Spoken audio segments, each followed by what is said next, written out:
स्वामी व्यासानंद जी की जीवन कथा भारत के आध्यात्मिक परंपराओं के कई संतों के जीवन की तरह ही पढ़ी जाती है। यहाँ तक कि उनका नाम भी प्रमुख ऋषि वेद व्यास द्वारा सिखाए गए प्राचीन आध्यात्मिक ज्ञान से उनके संबंध का सूचक है। वर्ष 1967 में स्वामी जी का जन्म बिहार के भागलपुर जिले के आलियाबाद गांव में एक ब्राह्मण परिवार में हुआ था। उनके माता पिता श्रीमती सावित्री देवी और श्री दशरथ झा के 5 संतानें थे, जिनमें से वे तीसरे थे। एक बच्चे के रूप में उनका दिमाग बहुत तेज था और उनका व्यक्तित्व करिश्माई था।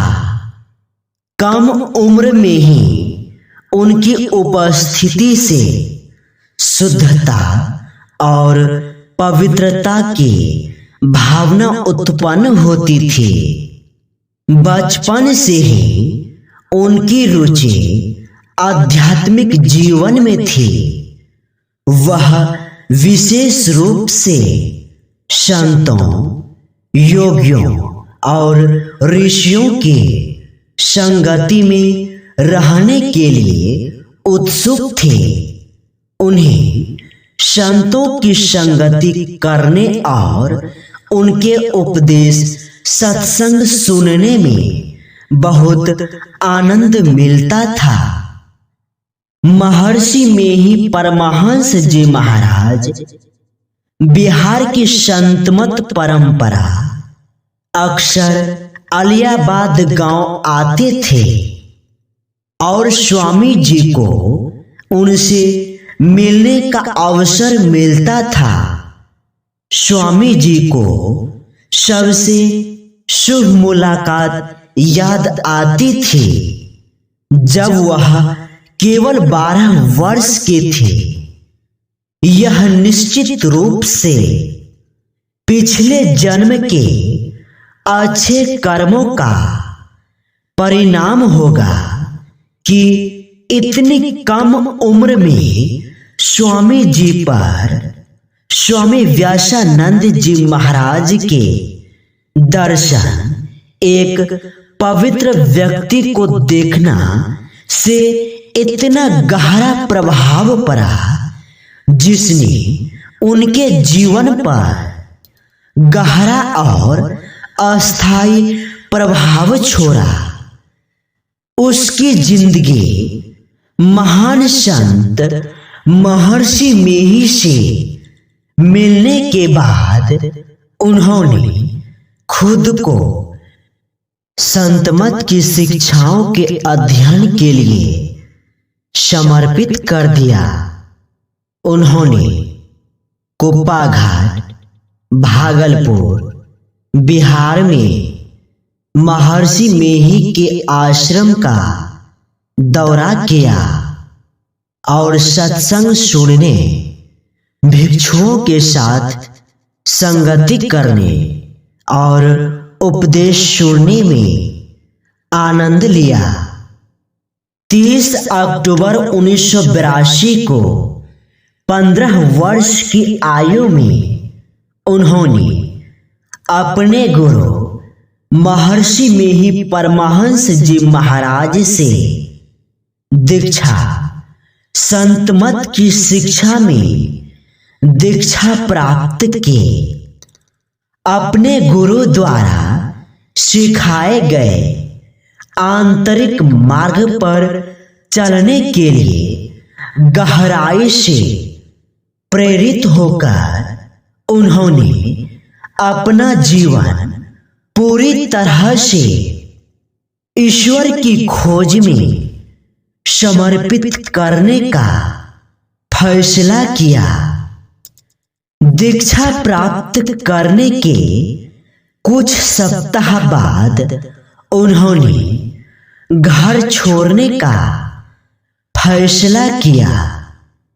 यह घटना स्वयं उनके गुरु महर्षि मेही की जीवन कथा की याद दिलाती है, जिन्होंने ईश्वर प्राप्ति के आंतरिक पथ के साधना ध्यान अभ्यास के लिए खुद को समर्पित करने के लिए कम उम्र में अपना घर छोड़ दिया था।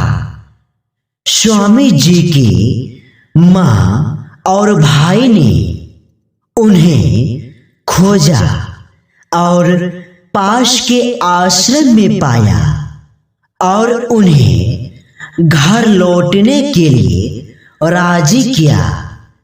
स्वामी जी ने अपने बड़ों के अनुरोध का सम्मान किया, लेकिन आश्रम छोड़ने से पहले भिक्षुओं से वादा किया कि वह 10 दिनों में वापस आएंगे।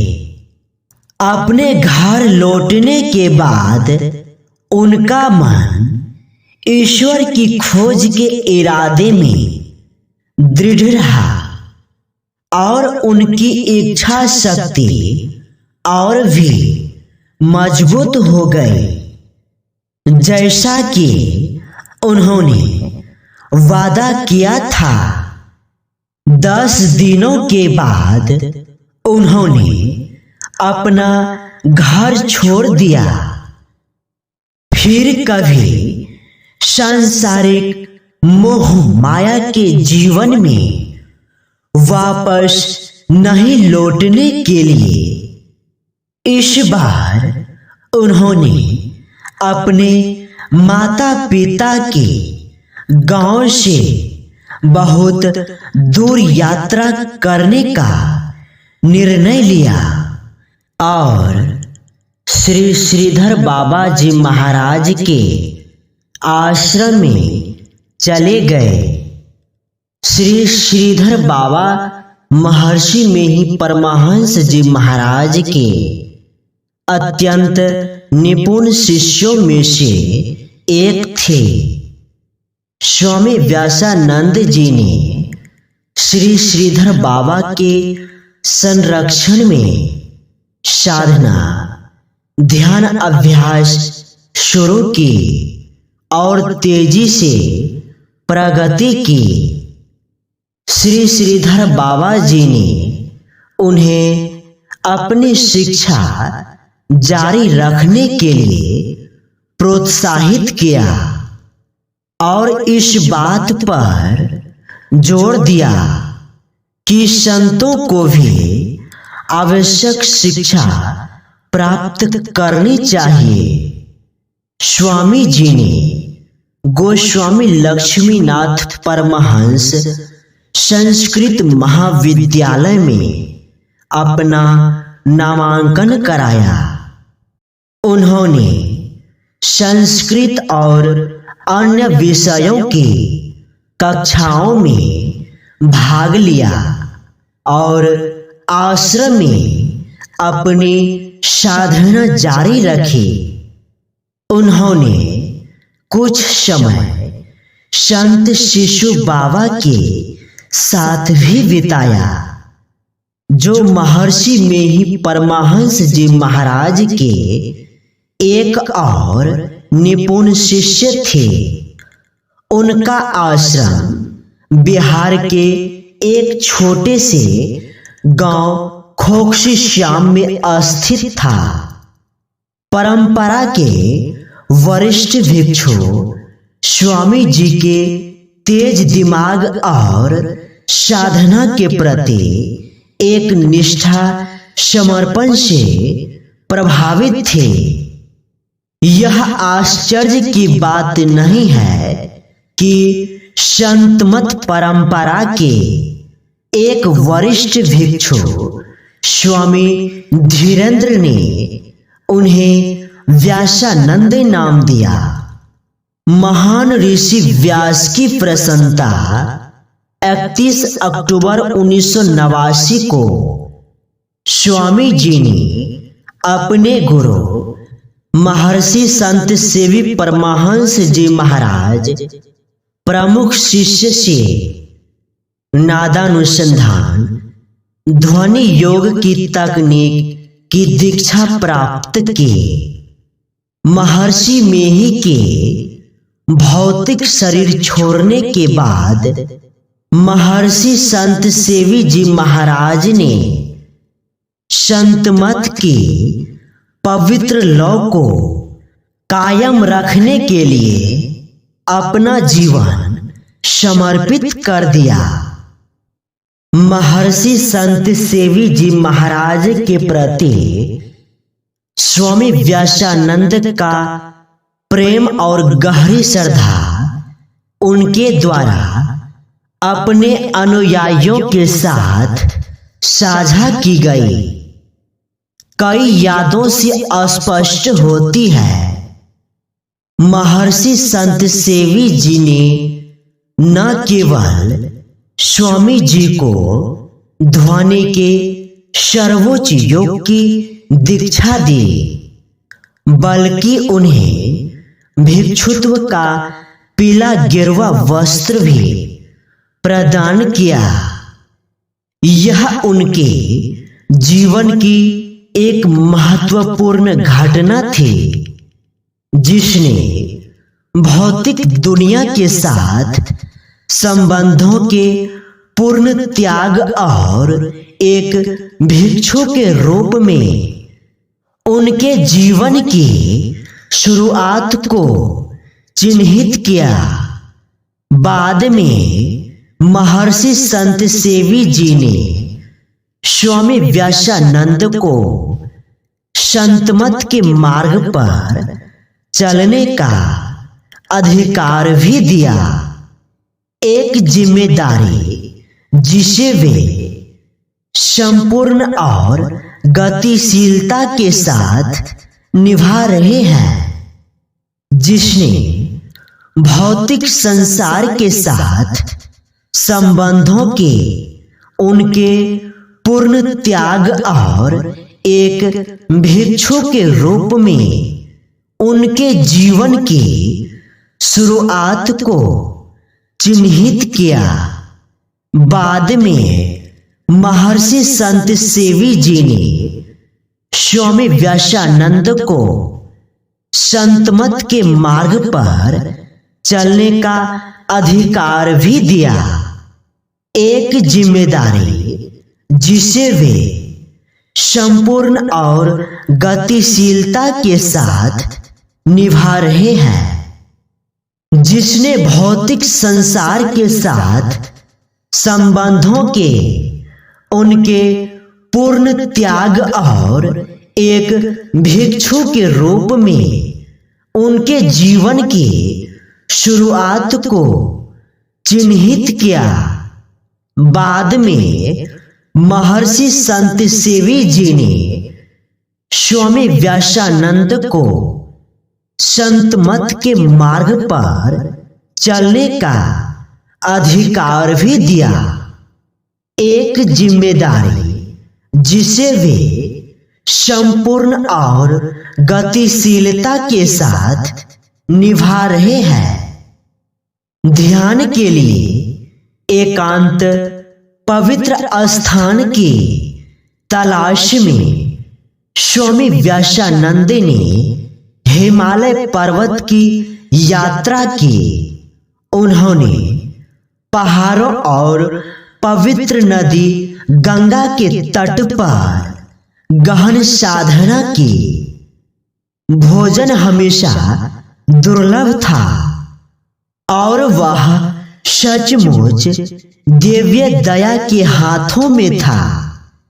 कई बार दैवीय कृपा से प्रेरित होकर जब भूख लगभग उन पर हावी हो जाती थी तो लोग उन्हें भोजन देने के लिए आ जाते थे। वह विभिन्न प्रकार के अनाज के आटों से चपटी रोटी बनाना भी सीखने में कामयाब रहे। वह सभी आटों को पानी के साथ मिलाता था और बड़ी चपटी ब्रेड के लिए आटे की एक गेंद बनाता था। फिर वह रोटी को सुरक्षित रखने के लिए उसे झोपड़ी के छत से लटका देता था। भूख लगने पर ही वह रोटी का एक टुकड़ा खाता था। इस प्रकार वह कड़ी रोटी के छोटे भीगे हुए टुकड़ों पर खुद को जीवित रखकर कई हफ्तों तक ध्यान कर सकता था। इससे उन्हें अपनी साधना निर्बाध रूप से जारी रखने की अनुमति मिली। इन कठिन परिस्थितियों में उनकी साधना बहुत तीव्र गति से आगे बढ़ी। वह बताते हैं कि वह बहुत आनंदमय समय था। जैसे ही ठंड का मौसम आता, वह पहाड़ों से निकलकर गंगा नदी के तट पर आ जाते। मौसम गर्म होने के कारण वह फिर से हिमालय पर लौट आते थे और अक्सर उनकी साधना के स्थान भी बदल जाता था। अपने गहन ध्यान एकांतवास के बाद एक अवसर पर उन्हें महर्षि संत सेवी जी महाराज के दर्शन करने का मौका मिला। उस समय महर्षि संत सेवी जी महाराज ने उन्हें अपनी गहन साधना के अलावा संत मत की शिक्षा का प्रसार करने के लिए कहा। स्वामी जी ने इस आदेश का पालन किया और ऋषिकेश के ऊपर तलहटी में पीछे हटते रहे और अपनी साधना जारी रखने के लिए एक छोटी सी कुटिया बनाई। पास के गांव के कुछ लोग उसके पास आने लगे और उसे भोजन देने लगे। चूंकि उनकी झोपड़ी एक पहाड़ के किनारे थी, इसलिए एक सरकारी अधिकारी ने उनसे सरकारी जमीन पर बनी झोपड़ी खाली करने के लिए कहा। जब वह आगे की रणनीति पर विचार कर रहे थे, एक करीबी शिष्य श्री पवन वरिष्ठ ने उत्तराखंड के देहरादून के द्वारा गांव में सुदूर हिमालय की तलहटी में कुछ जमीन खरीदने की पेशकश की। यह स्वामी जी को साधना जारी रखने के लिए एक अस्थायी साधना और एक सुरक्षित स्थान प्रदान करेगा। 1997 में स्वामी जी सहमत हो गए और जमीन पर फूस की छत वाली एक बहुत छोटी मिट्टी की झोपड़ी, जिसे वह अभी भी अपने कमरे के रूप में उपयोग करते हैं जब वह देहरादून में होते हैं का निर्माण किया। यह बाद में देहरादून में वर्तमान आश्रम बन गया। पूरे भारत से श्रद्धालु इस प्राचीन आश्रम में आते हैं जो तीव्र आध्यात्मिक स्पंदनों से ओतप्रोत है। स्वामी जी के देहरादून जाने से संतमत की सेवा में, उनके मिशन में एक नया अध्याय शुरू हुआ, जहां आसपास के बड़ी संख्या में ग्रामीण उनकी शिक्षाओं को सुनने के लिए आए। साधना के गौरवशाली अनुभव से स्वामी जी के चेहरे पर तेज झलक रहा था। उनका दर्शन प्रभावशाली और उपस्थिति सुखदायक था।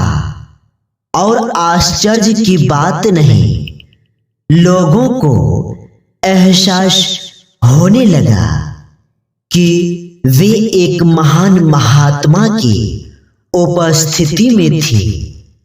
जैसे जैसे महान योगी के बारे में बात फैलती गई, वैसे वैसे उनके अनुयायियों की संख्या भी बढ़ती गई। संतमत के संदेश को प्रसारित करने के लिए स्वामी जी ने अपना अधिक से अधिक समय शिक्षण में समर्पित किया।